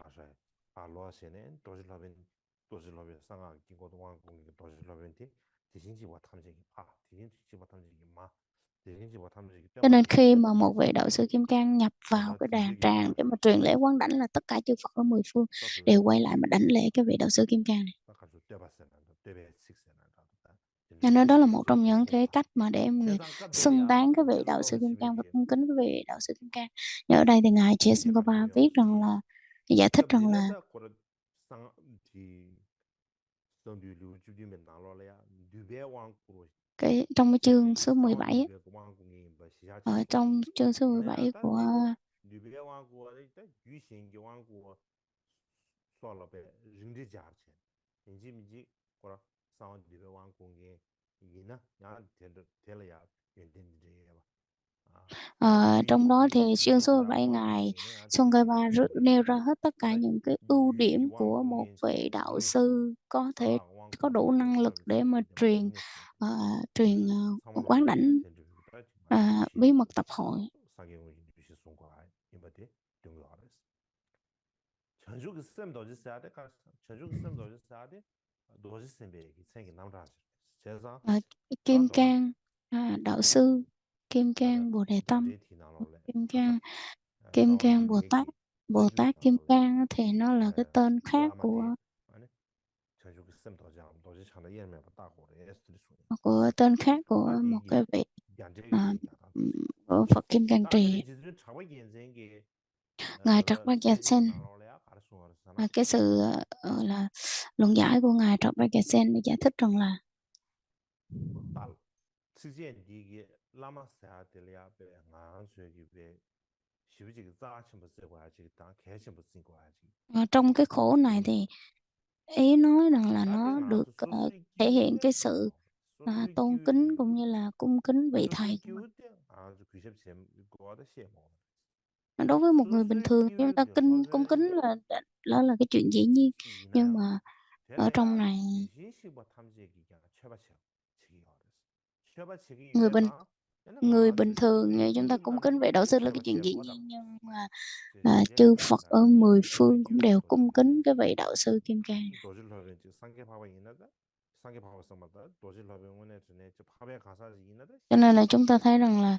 một 아주 cái vị đạo 제 sư Kim Cang mà là một vị 저거라 thánh 시 thì 시에모가 là 알아서 còn phải tôn trọng nhiều hơn. Và điều này cũng 소수의 không 기운 cần phải bàn 도질러베 cãi 이제 tới. 텔레야 지신시베 야네 지신시와 남기 쳐바쳐베 때문에 디균전 된다디 다디 공부 디즈itel이야 깜딜이야 원구르쇼도 도시 있어야 돼 공부 디즈itel이야 다다 지준 잡아 인생 제가 디나로래야 Ngài Trật 유게서 Bát Gia 시비지 Sen 야신 Ngài Trật Bát Gia 유게서 Sen giải 시비 thích 구하네 딱 공부 cái 디즈itel이 đoạn 야신 này với 4 cái cách giải thích khác nhau dựa theo 4 cái bộ 공부 mặt điển. 디즈라 송 시순 다 니난 방보디 저유도 Cái thứ 수도 nhất đó chính 유게 là 유게 왕도 챤네 다다 Chakyu 원구르쇼도 도시 Thuyết 있어야 되기 Tur. 솔로가텔이야 공부 디즈 직송발 다들 간에서 디 공부 디즈도 가르사 원구르쇼도 도시 Vaishro 화변에서 도시 화변에 쏘잖아 상계 마음에지 Nisa. 원구르쇼 사야지 간에질 고고로 사는 도시도 딩즈래요 Ờ, cái vị đạo sư Kim Cang 도시도 mà đã 딩즈디 nhận quán đảnh 니에바 tối thượng 있는지라 đó là 그 Đức 원구르쇼 Phật Nhiên 토바스 Đăng, 때다 thì 별도 từ Phật Nhiên 도시도 Đăng đã 딩즈 truyền 니에바 quán 봐 đảnh 상계에 봐 고마 응원도 치에스비 상계 마음에지라 고아요 아 truyền 된저비 quán đảnh. 도시 Cho nên khi ở 화변 đây khi 상계 mình nói rằng là 마음에지 đạo sư Kim Cang thì mình có 개발 thể 삼을 hiểu rằng 쓸래야 là đây là 아니 개발 Phật Nhiên Đăng, 삼을 nên 상계 từ 마음에지 Phật 화변에 Nhiên Đăng một vị ờ, 대한 Phật 나자자바 시작했다가 아 종교인데 là 대바 thầy của 시작했다가 chư Phật 디 trong nhiều kiếp. 비진도 교회잖아 지지시와 마음에 제 제주서 봐 낮에 Ngài 제 그러니까 đã 비진나 truyền xuống 사게 cho các cái 시작했다가 vị sem게 vị vua, cũng 주서를 giống như là 제제 truyền xuống 아니 cho thích sem게 봐변 뒤에 아니 상게 마음에 제 잘해 치 상게 마음에 제 giống như là 상게래 ngài 지지시 Phật 시작했다가 Thích Ca Mâu Ni 시험을 cũng 되는지 là một trong những cái người đã phát khởi tâm Bồ đề trước, gọi là 상게 마음에 제 nhờ cái nhân 텔레야 duyên 개발 từ Đức Phật 삼보도 và 딜레야 Nhân Đăng mà đã kích thích làm cho Đức Phật 최다 Thích Ca Mâu 첨부 Ni phát 유배기 khởi cái tâm Bồ đề. 지진시와 샤게토발라서 베기 초준지 등이 카메라 쇼베기 상게 탐지기 상게 마멘제 딜레야 딜레사베 치도 아니 Và 뒤수도 sau này 다 phát khởi tâm Bồ đề 뒤수도 như là 뒤수도 thọ bộ giới Bồ Tát. 되는 Sau 인게 khi mà 바오베 Đức Phật Thích 소수기고 Ca Mâu Ni 참여베고 thành 아 Phật á, đạt được 로마티지 quả vị 베기나 Phật thì 다 ờ, 왠지 가사 ờ, ngài là thầy của Đức Phật Bổn Sư 담배남다 Thích Ca Mâu Ni, cho nên là khi 유지식이 다 nhớ cũng như 딜레스바베 là tưởng nhớ tới cái công ơn của Phật 상게 Nhiên Đăng, 마멘젤레야 지지시가 à, 샤게토발라서 gọi là 베기 dẫn đường 뒤숨도 죄네 cho Đức Phật Thích Ca Mâu 마 Ni. 옴베다 소수교 탐메베 로마티즈이네야 랑걸 허벨레야 Cho nên là cái ý nó ở đây diễn tả rằng là 차차야다 Đức Phật Thích Ca 좀 Mâu Ni 세다 đã tri ân báo 제로 ân thầy của mình 제사 như thế nào, 이래도 thì 제다 chúng 제로 sanh sau 야도 này cũng 제규도 tri ân báo 진도도 ân ở 유기 thầy của mình 제바 như thế. 맞지 다디 Đó là một cái 유만데 giải 가서 thích. 유만 Cái giải 대저 thích thứ 왕 hai đó chính 디지기 là 마시 trong 유만 대저 왕 전 디지기 하다는 가르스나 그럼 니도 Thắng Lạc 금들이야 Kim 옹구로 Cang á, 초사디 Yamade Chokwan, 도실 화wen기 옹구로 잡았어 지당게다 Maya 옹구로 도실 Samvara 화면 왕 để giải thích rằng 화wen기 là 왕 사든지 옹구로 à, 알아봐 제 제사 금 khi 니도 mà một vị đạo sư Kim Cang 유만 대저 truyền 왕이 있으나 lễ quán đảnh, 옹구로 초사디 truyền cái lễ 도실 quán 화wen기 đảnh 옹구로 cao nhất 옹구로 á, 잡아 토바텔레야 안에 옹구로 초톱사디 니지레스 ý nói là cái vị đạo sư Kim Cang này đã gọi là có cái năng 대야 lực truyền cái quán 대야다 đảnh cao nhất, cho nên gọi là đạo 소수 sư Kim Cang. 레 당보바지기 Thì đối 프로빈시아야 với một 안에 người 로마 타메바 à, 소수기우지 와 đệ tử 라마데 có 안에 căn cơ bình thường, 소수기우지 이거체 phàm phu, 로마데 소수기우지 thì 이거체 다 vị đạo 로마 sư cũng là một 소수기우지 một 기베네 người phàm phu, 로마 đệ tử 소수기우지 cũng là 텔레야 một vị 안에 phàm 도시 phu. 화면이 Thì 원고로 잡았다 giữa 도시 hai 제주 đối tượng 나마치 đều là một vị đều 제주 là vị phàm phu 나마치게 hết. 로마 디장 Thì 데코나 니줄라 써봐 시에버체네 다 최시에발라 써베고는 심지 만부기 된체 누버 제 làm sao để cho 디진치 một 제 vị đệ 된체 tử khi mà 유젠치 sau khi mà 그바텔야 thọ nhận 니지레스 và tu tập thì 다 có thể 사바급 đắc 니지사네 được 안나 도실 허비엔기 đắc được 찌기 용케 베키 cái việc là hóa độ chúng 소수기우다 sanh một cách 소수기우지 rốt 뭐 ráo và viên mãn. 이사레 다 디진시 왜 Đấy, cho 차세스야디 nên là cũng được ví như là cái việc 가르쳐 là 버렸잖아 được ví 전주 như cái việc 선발로 ví 차세 cái việc mình làm sao để hóa độ chúng 이소라디 sanh một cách viên 차세스야디 mãn và 전주 trọn đại 선발로 đó, thì được ví như 차세 là Kim Cang đạo sư. 가서 디진시 왜 차세스야디기 차세로 가래 있잖아 덴르비기 Và cái 소수기우지 tiếp theo đó là 기베네 cái cách 가라 mà 전주 lãnh 이사레 lễ một vị Như Lai. 전주 선발남기 차사바텔 Hoặc 텔라데네 là ý 디진시 nói 왜 là 차세바 ai là cái người đảnh lễ, 차세바 thì 띵과 처리 Bồ Tát đảnh lễ Như 점쟁 Lai. Nếu mà nói 가르네스나 như vậy thì là 랑기사 전주 chư vị 선발남기 Bồ Tát và đảnh lễ 랑기사 Như Lai thì cũng 안에 đều giống như 다 nhau. Là 릭다로 lấy từ trên 디진시와 cái 나로 서버도 수요 전주 선발대 만시야다 릭이다고 릭이어 bởi vì 릭이다고 rằng là 디진시 tất 왕가라서 cả các vị 릭이다고 Bồ Tát 릭이어를 đều có 심지사네 아니 전주 cái sự 선발대 trang nghiêm giữa 차체베 ngũ trí Như 텔리야 Lai. Cho nên 아니 năm cái vị 랑 Phật, năm 줄로 chúng 얘를 giống của 디진시 gọi là 번남기야 차체바 ờ, 텔레베스 năm ngũ bộ Phật đều được trang trí ở trên đỉnh đầu của mình. 너나 Thì nếu một 전주 vị Bồ Tát mà đảnh 디진시 lễ 번남기 소수기우 thì 탐해봐 딩이 주시에베기 화면 텔레야 아니 뒤숨도 죄네 차센 교람베 기부첨부 렉수 렉수 thì 아니 전주 tất cả 선발남기 chư các 도저히 vị Bồ Tát 주세베기 đảnh lễ 와디 được trang 가르잖아 nghiêm 심지게 bởi 된샤드레 ngũ 디샤와디 bộ Phật, 교랑게 và 지레스 đảnh lễ 교랑게 đến 아니 전주 năm 선비 đến một 완전 vị Kim 줄라게 Cang đạo 차와디 sư, thì dường 차와디 như 교랑게 tất cả 루스 chư Phật và 근데베 chư Bồ Tát ở mười phương 릭소체니 đều đảnh lễ các vị 차세니 đạo sư. 알데네 다 Chính vì vậy mà 알베 갑디디 주먼데 저거 고먼데 다로 지게 trong 다 원한 갑들이야 다 등기 Thắng Lạc Kim 공기 Cang, 도바 총원에 Yamade 지게네 Chok giải 슈거로 thích như vậy.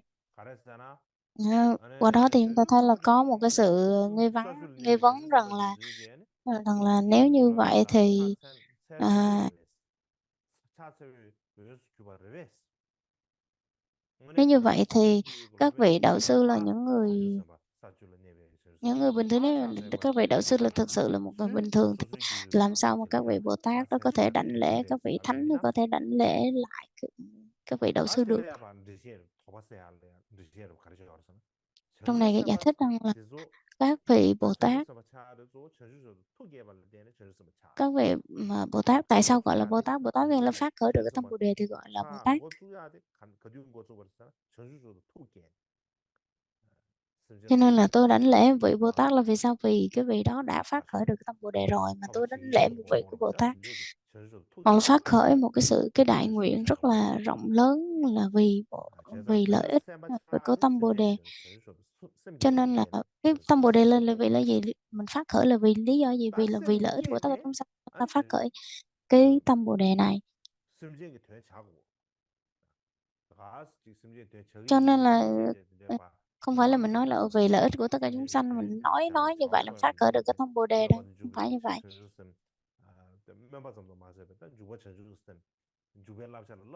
Nên chúng ta biết rằng là tâm Bồ đề thì có hai loại, một cái tâm Bồ đề tâm nguyện và Bồ đề tâm hành. Nhưng mình phát khởi cái tâm Bồ đề tâm nguyện là vậy, cũng phải hành nữa chứ, mình nếu mà không hành thì cũng đâu có đúng là một tâm Bồ đề đúng nghĩa. Cho nên rằng là khi mà một vị đạo sư à, một vị đạo sư thực hành gọi là truyền lễ quán đảnh, truyền truyền rất các nghi quỹ nghi thức, khẩu truyền này kia vân vân, thì các vị đạo sư Kim Cang đó phát khởi cái tâm giúp đỡ chúng sanh như vậy thì đã gánh vác với rất là nhiều cái công việc của các vị Bồ Tát, bởi vì các vị Bồ Tát lúc nào cũng nguyện là làm lợi ích cho tất cả chúng sanh, thì cái vị đạo sư đã thay thế các vị Bồ Tát là giúp đỡ cho chúng sanh rồi, gọi là gánh vác với cái gánh nặng đó của các vị Bồ Tát. Cho nên rằng là họ đã cố gắng, các vị đạo sư đã cố gắng làm rất là nhiều, làm lợi ích cho tất cả chúng sanh, cho nên rằng là đã gánh vác với cái gọi là chia sẻ với cái gánh nặng của các vị Bồ Tát, cho nên chính vì vậy mà các vị Bồ Tát sẽ phải nhẹ gánh hơn. Nên khi họ đã đó là cái việc mà thuận duyên cho các vị Bồ Tát, cho nên chính vì vậy mà các vị Bồ Tát sẽ quay lại đảnh lễ một vị đạo sư Kim Cang. Ví dụ như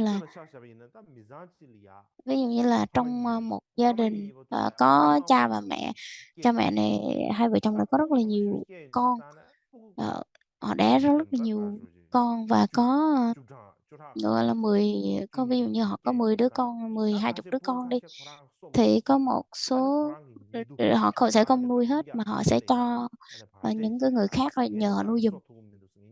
Tôi không có nuôi được, tôi ông hãy nuôi giùm con của tôi này kia vân vân. Chắc đưa chia sẻ những cái đứa con của mình, chia nó ra cho những cái gia đình khác hoặc là anh chị em khác nhờ họ nuôi, họ nhờ họ nuôi giùm. Thì khi mà và những cái người mà nuôi giùm con của họ đó vì lòng từ bi mà nuôi giùm con cho họ, mà khi mà lớn lên thì khi mà lớn lên trưởng thành rồi đó thì những cái người nuôi giùm con cho họ là sẽ trả lại con cho người cha người mẹ, thì hai vợ chồng này là sẽ phải cảm ơn, là khi mà họ trả lại thì cảm ơn, thì cha mẹ rất là vui khi mà có một người khác họ nuôi giùm cho con cho mình, xong họ trả lại con cho mình. Như là cha mẹ mới gọi là thể hiện cái tấm lòng biết ơn đối với những người đã nuôi giùm con cho họ, thì các vị đã gánh vác với cái sự mình nuôi nấng con cái như tôi là rất là từ tận đáy lòng xin cảm ơn và tri ân báo ân này kia vân vân. À, thì cũng giống như vậy là một vị đạo sư, Kim Cang dù cho họ có là phàm phu đi chăng nữa thì cũng là làm lợi ích cho tất cả chúng sanh, đó là gánh vác bớt một phần cái trách nhiệm cũng như là cái sự nghiệp phổ độ chúng sanh của các bậc Bồ Tát. Cho nên là các vị Bồ Tát sẽ phải nói lời cảm ơn, cũng phải chắp tay cảm ơn đối với các vị đạo sư Kim Cang này, đúng không?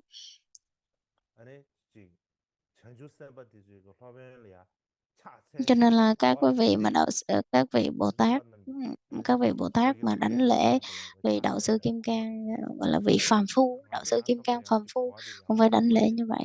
Chúng ta hiểu là như vậy, cho nên thỉnh thoảng có đôi lúc thì chúng ta sẽ không có hiểu rõ được cái vấn đề này, nên mình thấy cũng hơi kỳ kỳ.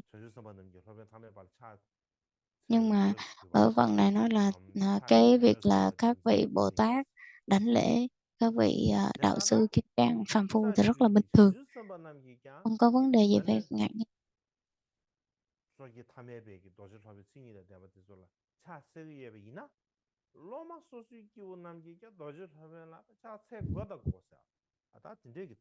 Cho nên tất cả chư Phật, chư Bồ Tát mà đảnh lễ của một cái vị đạo sư Kim Cang thì dĩ nhiên cái vị đệ tử Kim Cang sẽ phải đảnh lễ vị đạo sư Kim Cang là cái chuyện mà dĩ nhiên.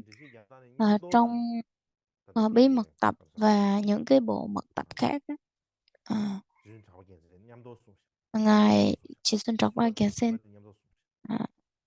đã áp dụng giải thích trong những cái lời khác nhau. Trong này thì à,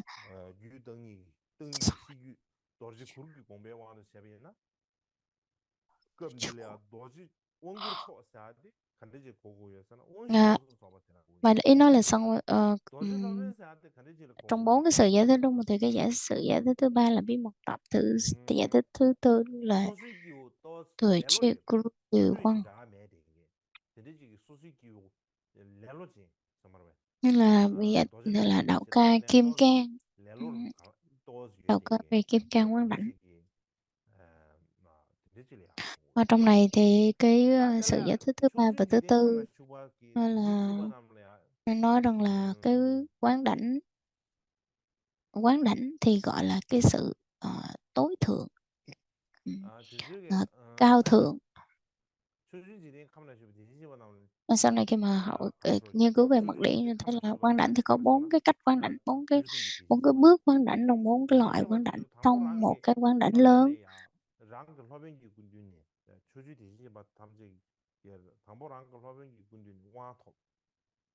Trước tiên thì các vị đệ tử sẽ phải nhận lễ quán đảnh.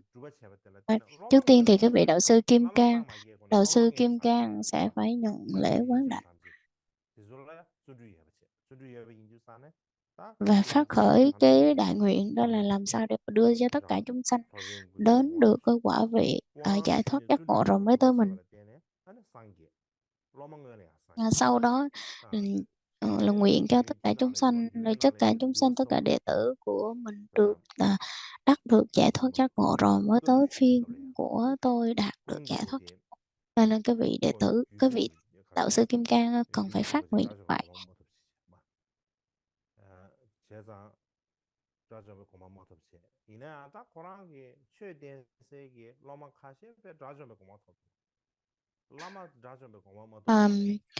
Trong kinh điển thì chúng ta thấy rằng là có rất là nhiều cái ví dụ mà Đức Phật đưa ra, đó là có những vị thầy, có vị thầy và chữ vị thầy và vị trò, thì những cái vị thầy của mình đã không gọi là đắc được giải thoát giác ngộ trước vị đệ tử. Đó là cái chuyện rất là bình thường, nó không phải thể hiện rằng là nó thể hiện rằng là cái vị thầy sẽ lười gọi là giải đãi hơn, không tinh tấn vào cái vị trò.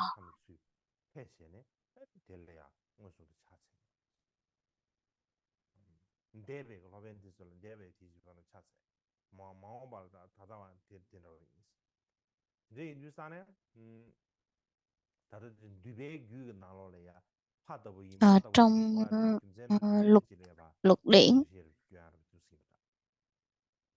trong luật điển thì dạy cho chúng ta về cái cách mà báo đáp cái ân của một vị thầy mà không bị cái vị đệ tử không phải rơi vào cái tính ỷ lại. Cho nên là sau khi mà các cái vị Phật đã thành Phật rồi, nhưng mà quay lại đảnh lễ cái vị thầy của mình, cái vị thầy là chưa có đắc được giải thoát, chưa thành Phật á, thì khi mà họ quay lại đảnh lễ cái vị thầy của mình, cái người đã dẫn dắt mình bước vào cái đạo lộ giải thoát đó, thì nó thể hiện cái tính là báo ân, tri ân và báo ân. Và nhớ cái ơn mà cái vị thầy của mình đã từng làm thầy mình, vì lợi ích của tất cả chúng sanh mà vị thầy chưa có đạt được cái giải thoát giác ngộ mà nguyện đưa cho tất cả chúng sanh đến được giải thoát giác ngộ trước đó. Đó là cái sự giải thích của ngài Chư Xuân Độc A Kiệt Sen. Tiếp theo đó chính là trong cái sự giải thích thuật giải của ngài Chế Xuân Cơ Ba trong 50 bài kệ về đạo sư á.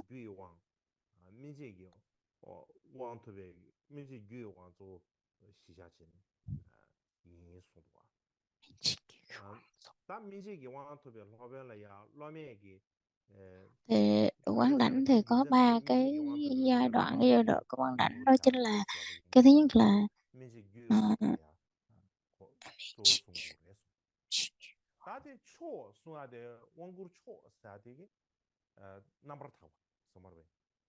cái quán đảnh ở giai đoạn nhân quả và cái phương pháp làm sao 총알 để mà 막고 có thể đắc được 자고 cái quán đảnh. 에너지에 유인이 제대로 송배게 라는 치다시도 마 따르친 부르샤베 왕이 인산 되고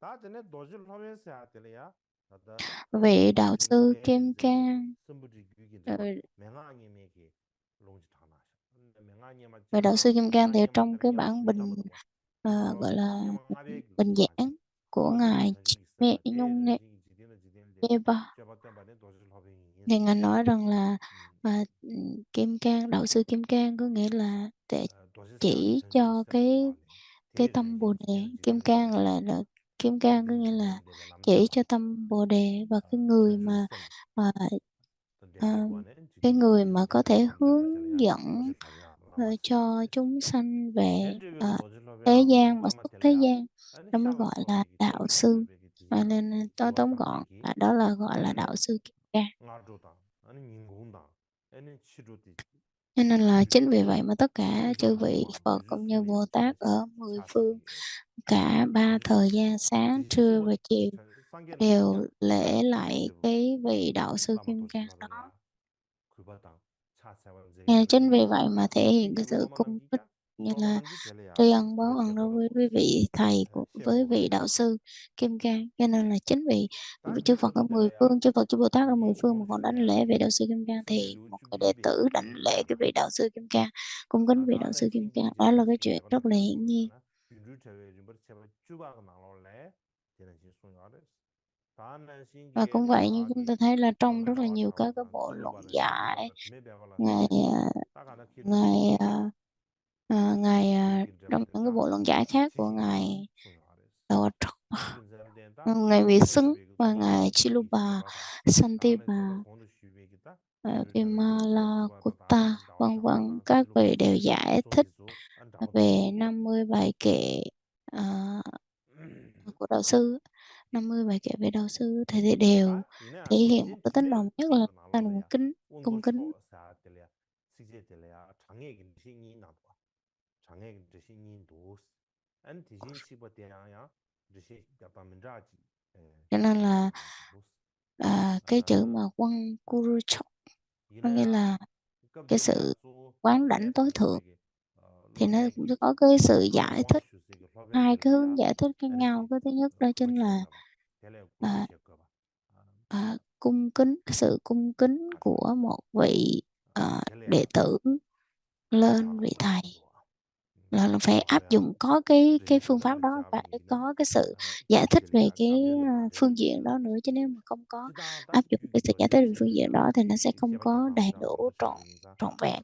Nên là bình thường 디진데 như 어여 말았어 chúng ta biết rằng là 딱급 à, 민주야 cái 제대로부터 수용돼야 chuông 다다디 và chùy á, là 원고초도 cái chùy 도지 kim cang á, 있어야지 là sự giải thích nó rất là 틱딜이야 nhiều, nó rất là 그런 걸 bao 대신 hàm và rất 덤벨레 là rộng rãi, cho nên là 강에 된다 cũng 예배 không có nhất 되게 quán rằng là đây là 아 cái sự giải thích 이 của cái này. 송요 아래 송아데 간지레로 수입니다 난 대신 지메고 나로래야 원고초사 원고초도 도지 있어야 될이야 드시 야다면라 니소샤 Trong này 예전이 thì 된다 nó 시사 là 안되니 về quán 드시기다 đảnh tối thượng á, có nghĩa 예전 là 드시 giải 된다 thích cho hai 간지레로 nghĩa, một cái 수입니다 nghĩa là liễu nghĩa, một cái giải thích liễu 원고초사 nghĩa và bất 가르쳐 liễu nghĩa. Nghe là 원시초도 교바 ờ, 사계시 민교의 cái 대화체보 sự giải thích về 민교의 cái nghĩa đen 대화체보지 và nghĩa bóng. 대대로 민교의 대화체보 도저도 Nhưng 뭔가 mà quán đảnh tối 안주도 thượng đó là 차베게 chỉ cho một 토베게 vị đạo sư Kim Cang 강사한테 가르쳐서 tối 시비게 thượng, 나버렸어 세상 đó chính là 깜들이야 Đức Phật 그거지 Thích Ca 아니 Mâu 도저도 Ni, 하면 초 người 텔레야 đã 아니 수준이 đắc 생기게 được 전주 giác 삼바 ngộ giải 되게 thoát. 뒤숨도 차세 Và chính vì vậy mà 다 텔레야 mười 깜들이야 phương chư Phật 전주 là đảnh 삼바는 lễ cái 뒤숨도 vị 차세 đạo 다 sư Kim Cang. 전주 삼바는 뒤숨도 차세바 되게 뒤집어 Và chư 남기 Phật, chư Bồ 차세바 Tát ở 로다 mười phương 이슬람입니다 ở khắp thế 전주 giới 삼바 대다 trong ba 풍문나면 thời, 뒤집기 네데 đã đảnh lễ 뒤집어야 Như 되지 Lai, 풍문나래야 뒤집어 나시지 được gọi là ừm, 벌써 다녀도다 đảnh 뒤집어 lễ Như 봐야 Lai thì trong 나버린다 năm ngũ bộ Phật 다 á, thì 나는 tượng 신기 trưng cho 전주 삼바 대다 ngũ uẩn. 쇠변래야 아니 저기 다고 뒤집어 링알아서 쇼야 인주산에 아니 전주 삼바 뒤저기 아니 Ờ, 뒤집어 hoặc 차게 là 차제 겁이야 쇠변은 네비 뒤 hoặc là khi mà một vị đạo sư Kim Cang, hoặc là khi một vị Bồ Tát trang nghiêm mình với 5 bộ Phật đảnh lễ đảnh lễ đảnh lễ Đức Thích Ca Mâu Ni, hoặc là đảnh lễ à, quán đảnh tối thượng, hoặc là đảnh lễ đạo sư Kim Cang,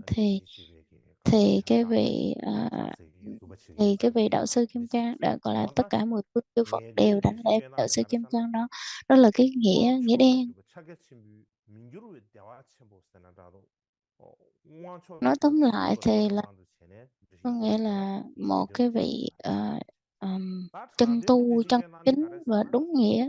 Còn cái sự giải thích mà ờ, bất liễu nghĩa đó thì có nghĩa là nghĩa bóng á.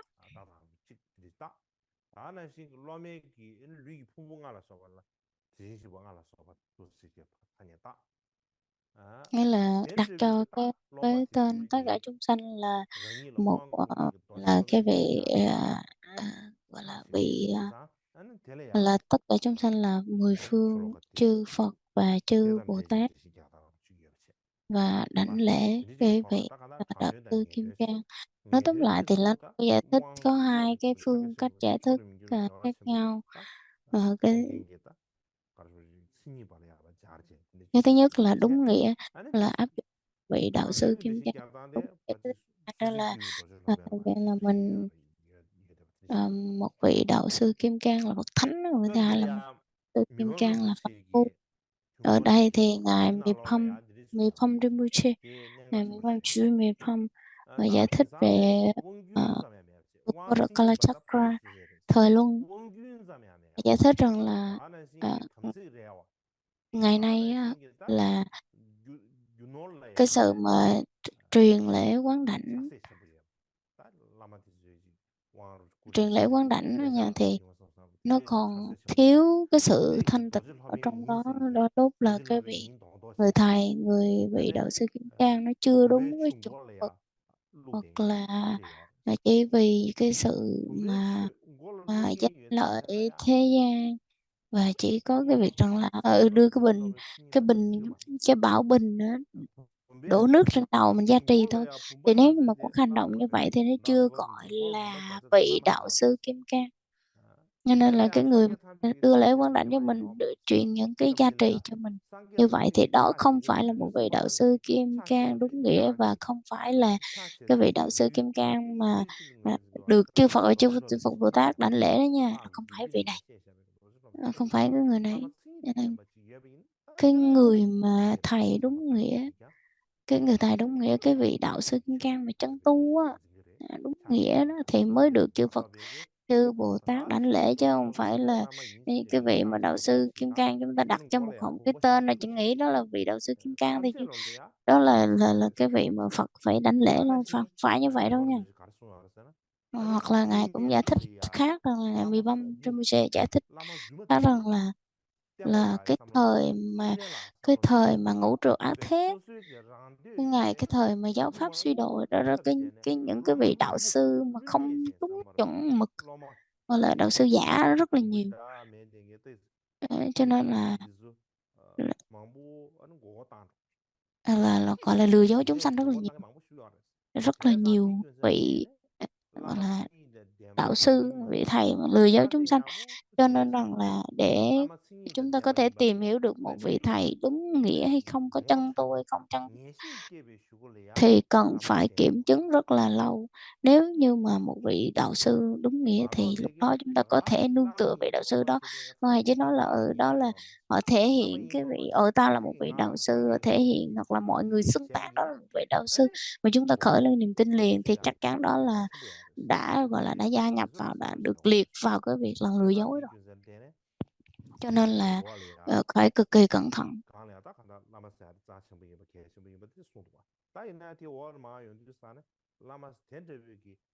Sau đó thì tiếp theo đó là trong những cái khổ thơ ấy đều nói rõ là làm sao để có thể nương tựa đúng một vị đạo sư, và ở trong này nó là giải thích từng cái và đưa ra những cái lý luận làm như thế nào gọi là một vị đạo sư đúng nghĩa. cái cách để mà chúng ta lý luận qua những cái kinh nghiệm và chứ không phải là chúng ta phải kiểm chứng qua nhiều phương pháp khác nhau và những kinh nghiệm khác nhau rồi mới nương tựa vị đạo sư, chứ không phải là nương tựa tùm lum đó là chứ ngài Chia Rinpoche có nói rằng là nếu như mà một vị đạo sư đúng nghĩa chân tu chân chính thì sẽ được chư Phật chư Bồ Tát mười phương đảnh lễ.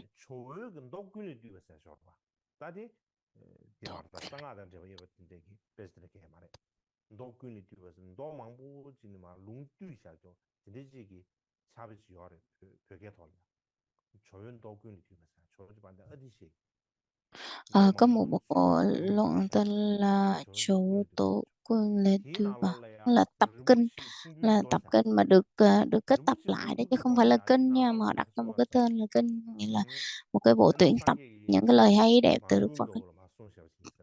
Trong này có trích rằng là Đức Phật nói với ngài A Nan rằng là nếu như mà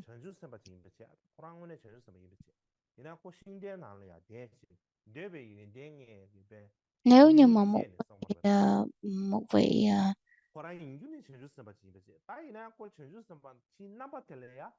nếu mà một vị Bồ Tát đúng nghĩa mà họ lại ở trong cái cõi luân hồi và không gọi là vị Bồ Tát mà ở trong cái thế gian mà không có gọi là ăn mặc cũng đẹp, hưởng thụ lối sống của thế gian, hưởng thụ ham vui ngũ dục của thế gian. Khi mà một vị đạo sư như vậy, nhưng mà trong bản chất đó là một vị đạo sư, khi cách vậy mình thử họ như thế nào là khi mà đưa họ vào trong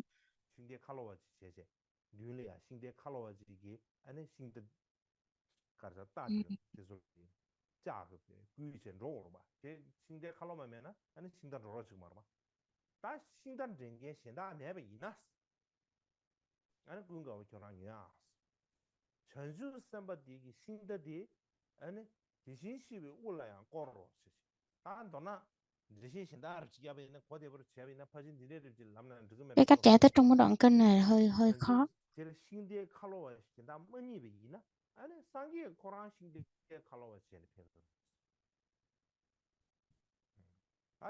Ý nói rằng là Bồ Tát mà hưởng một vị Bồ Tát mà không chuyển pháp luân mà hưởng thụ dục lạc của thế gian, nếu không có người nào